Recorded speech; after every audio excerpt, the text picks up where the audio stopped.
Oke, perkenalkan nama saya Bernardinus Dasar Bekti dengan NPM 24160 21121 dari jurusan Ilmu Pemerintahan.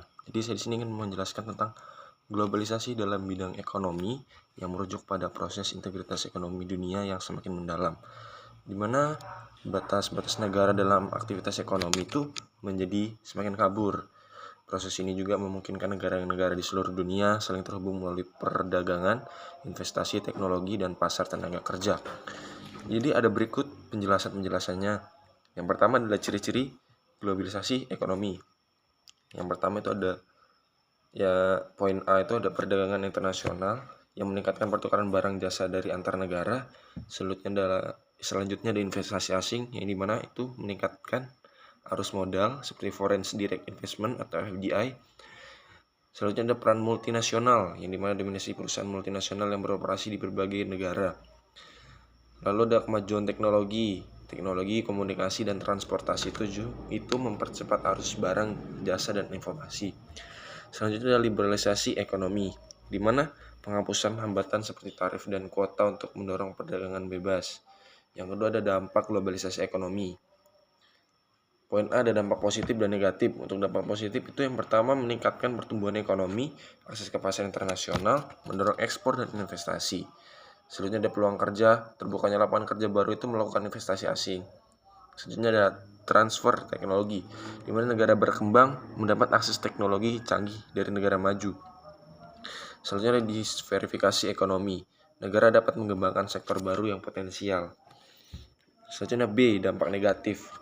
Dampak negatifnya itu ada dua, ketimpangan ekonomi, negara maju sering mendapat manfaat lebih besar dibanding negara berkembang, dan ketergantungan ekonomi, di mana negara berkembang menjadi bergantung pada investasi pasar negara maju. Yang ketiga, contoh globalisasi ekonomi di Indonesia. Ada beberapa contoh, ada 4 contoh di sini, di mana keberadaan perusahaan multinasional seperti Freeport, Unilever, dan Toyota. Selanjutnya ekspor dan impor, di mana Indonesia mengekspor komoditas seperti kelapa sawit dan batu bara, serta mengimpor barang elektronik dari kendaraan. Selanjutnya investasi asing, banyaknya proyek infrastruktur yang didanai oleh investor asing, terutama dari Cina dan Jepang. Selanjutnya partisipasi dalam organisasi internasional seperti WTO, APEC, dan ASEAN Free Trade Area.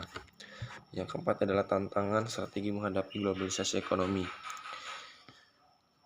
Pertama tantangan, yang kedua kompetisi pasar global yang ketat. Selanjutnya ada ancaman terhadap sektor ekonomi tradisional, fluktuasi ekonomi akibat ketergantungan pada pasar internasional, strategi meningkatkan kualitas sumber daya manusia, diversifikasi ekspor untuk mengurangi ketergantungan pada suatu sektor, memperkuat regulasi untuk meningkati produksi lokal dan dominasi asing. Satu, mendorong inovasi dan teknologi lokal agar kompetitif secara global. Globalisasi ekonomi juga itu merupakan suatu peluang sekaligus tantangan yang pasti yang harus dihadapi dengan strategi yang matang agar dapat meningkatkan kesejahteraan masyarakat tanpa mengorbankan kedaulatan ekonomi nasional. Jadi mungkin itu saja pendapat saya melalui tentang globalisasi dalam bidang ekonomi. Terima kasih banyak, dan saya juga mengucapkan selamat buat Pak Ariska sudah menjadi guru besar. Selamat buat Prof. Ariska warga negara. Semoga bisa menjadi lebih baik dan jadi dosen yang disenangi oleh para mahasiswa. Terima kasih. Saya Bernardinus Dasar Bekti, NPM 24160 21121. Terima kasih. Assalamualaikum warahmatullahi wabarakatuh.